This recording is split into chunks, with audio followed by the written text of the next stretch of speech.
This is Dr. Austin Fragaman. I'm pleased to present to you femur lengthening with a retrograde entry PRECICE nail. This patient has a distal femoral varus and shortening deformity. The radiographs of the actual patient are on the left side. The red lines denote the proposed path of the IM nail. The intersection of these lines is the osteotomy site. After deformity correction, the red lines will be collinear. The inset magnification on the right side shows blocking screw position.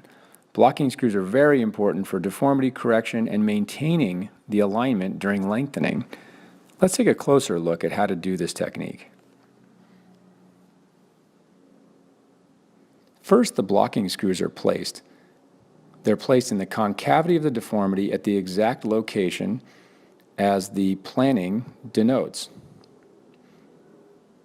Screws are pre-drilled, measured, and inserted in a standard technique.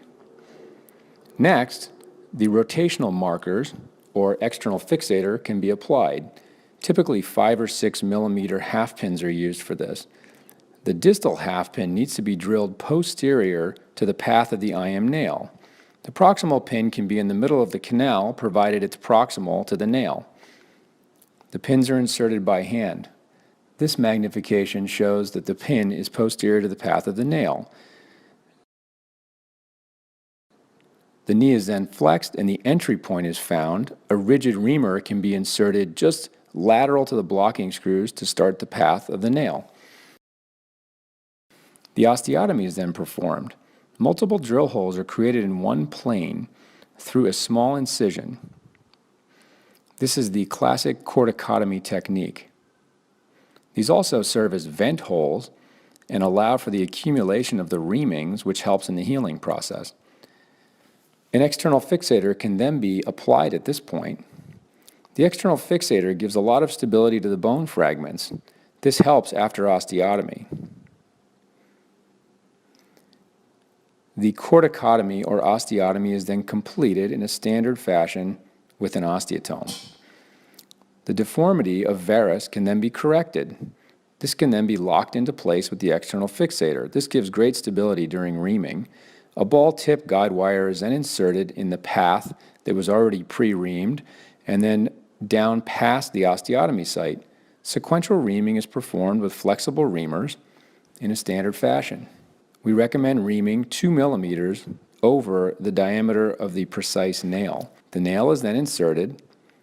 Distal locking is then performed using the included targeting device.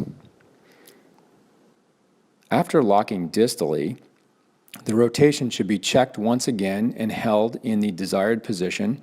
Then proximal locking can be done using perfect circle technique and fluoroscopy.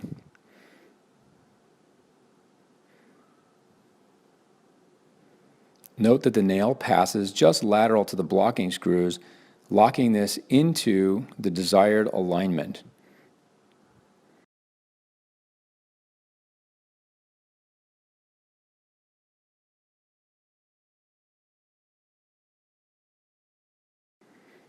Postoperatively, the patient starts the lengthening process 4 days after surgery.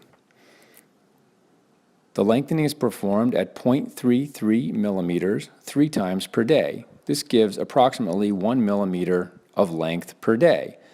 Therefore, after 10 days of distraction, roughly 10 millimeters is achieved. In this case, we wanted 30 millimeters of length, so it took approximately 30 days to achieve that length. The patient is followed every 10 to 14 days postoperatively with x-rays to ensure that we've achieved the length we want. We then enter the consolidation phase once lengthening has stopped. In this phase, the bone mineralizes and becomes very hard.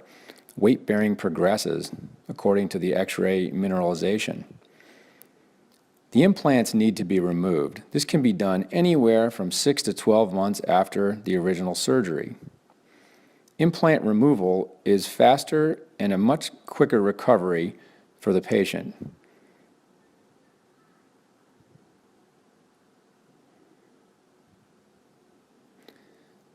This concludes our video. Thanks so much for joining.